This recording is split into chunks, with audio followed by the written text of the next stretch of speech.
Flash న్యూస్కు స్వాగతం.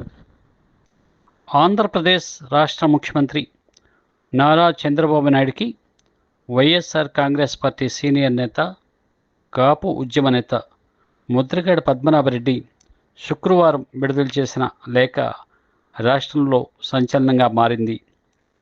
లేఖ ప్రారంభంలోనే మోసాల ముఖ్యమంత్రి, అబద్ధాల చక్రవర్తి చంద్రబాబు నాయుడు గారికి అంటూ ముద్రగడ సంబోధించిన తీరు ముద్రగడకు చంద్రబాబుపై ఉన్న రాజకీయ శత్రుత్వాన్ని బట్టబయలు చేస్తోంది. ఇక ముద్రగడ పద్మనాభరెడ్డి ఆ లేఖలో ఏమి పేర్కొన్నారంటే, అధికార దాహం తీర్చుకోవడం కోసం సూపర్ 6 హామీలు తుఫాను సృష్టించి అధికారులకు వచ్చి ఇచ్చిన హామీలు అమలు చేయలేక చేతులు ఎత్తేయడం మీలాంటి సీనియర్ రాజకీయవేత్తకు తగునా అని ముద్రగడ ప్రశ్నించారు. మీరు అధికారంలోకి వచ్చిన తర్వాత మీ దొంగ సూపర్ 6 హామీల గురించి తలుచుకుంటే భయమేస్తోందని, సొల్లు కబుర్లు చెప్పడం మీకు మీరే సాటి అని దెప్పిపొడిచారు. ఇచ్చిన హామీలు అమలు చేయాలంటే కోట్లాది రూపాయలు నిధులు కావాలన్న సంగతి మీకు తెలియదా? తెలిసి అబద్ధాలు చెప్పి ఎందుకు ఓట్లు వేయించుకున్నారని ముద్రగడ ఆ లేఖలో సూటిగా ప్రశ్నించారు. మీరిచ్చిన అబద్ధాల హామీలు అమలు అయితే పేద ప్రజల యొక్క జీవితాలు బాగా ఉంటాయని అందరూ అనుకున్నారే, వారికి ఆ ఆనందం లేకుండా, అవి గుర్తుకు రాకుండా ప్రజల దృష్టి మార్చడానికి మీరు ప్రక్కచూపులు తిరుపతి ప్రసాదం పైన, రెడ్ బుక్ పైన, అరాచకం పైన, తప్పుడు పోస్టింగ్ల పైన ప్రజలను భయభ్రాంతులకు గురిచేసి హామీలు గుర్తుకు రాకుండా చేయడం మీకు వెన్నతో పెట్టిన విద్య.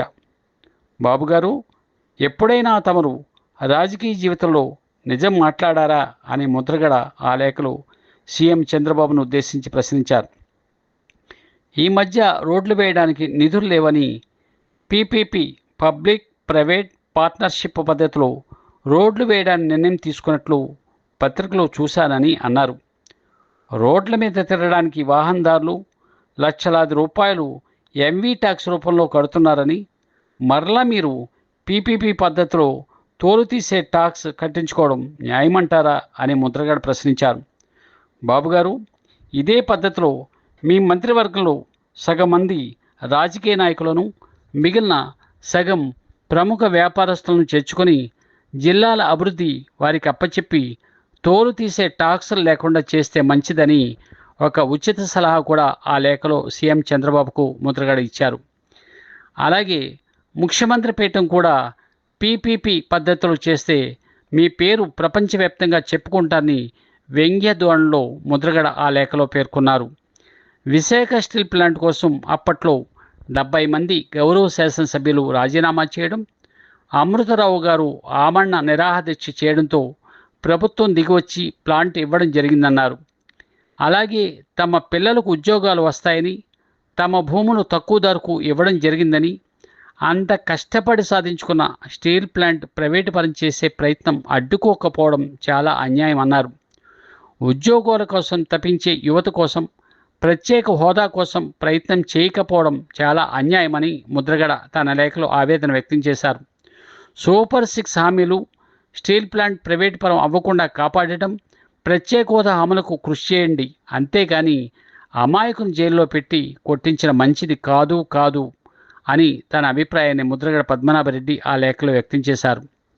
మరి ముద్రగడ పద్మనాభరెడ్డి లేఖపై ముఖ్యమంత్రి చంద్రబాబు నాయుడు, రాష్ట్రంలోని ఎన్డీఏ కూటమి ప్రభుత్వం ఏ విధంగా స్పందిస్తుందనేది ఇప్పుడు సర్వత్రా ఆసక్తికరంగా మారింది. నమస్తే. మీకు ఈ వీడియో నచ్చితే షేర్ చేయండి, లైక్ చేయండి, సబ్స్క్రైబ్ చేయండి. సదా మీ రామ్మూర్తి, జర్నలిస్ట్. నమస్తే.